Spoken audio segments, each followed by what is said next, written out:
Medium పాత్రికేయ మిత్రులకు మా యొక్క అభివందనాలు. మేము ఈరోజు పోలీస్ స్టేషన్కు రావడానికి కారణము మా గౌడ కులస్తులను మా దందలపై చాయ్ హోటలే కానీ, టిఫిన్ సెంటర్లే కానీ, చికెన్ సెంటర్లనే కానీ, వాటర్ ట్యాంక్ డ్రింకింగ్ వాటర్ పైన కానీ, మా కులవృత్తి అనేటువంటి కళ్ళు దండం మీద కానీ ఎవ్వరు వీడిసేవారు ఎవ్వరు తాగడం లేనని లోపలనే వేసుకొని దానికి మమ్మల్ని చాలా ఇబ్బంది పెడుతున్నందున మేము ఈ రోజు వచ్చి సిఐ గారిని కలవడం జరిగింది.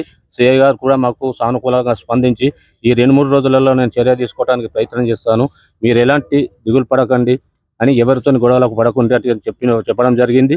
సిఐ గారికి కూడా మేము అభినందనలు తెలిపాము.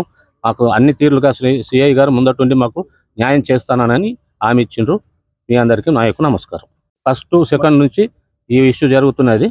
2వ తారీఖు నుంచి మాపై ఈ నిషేధం అన్నది జరుగుతున్నది కాబట్టి పిప్రి గౌడ సంఘం సభ్యులపై పిప్రి ఆర్మూర్ మండలము పిప్రి గ్రామం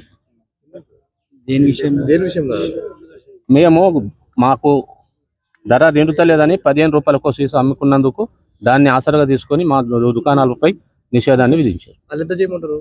అది ఇంకా ఇప్పుడు మాకు 2 తెలియదని 3 రూపాయలు ఎక్స్ట్రా చేసుకున్నాము. వాళ్ళు మేము చేసుకొచ్చింది ఒప్పుకోవాలని అంటే మేము ఒప్పుకోమన్నాం.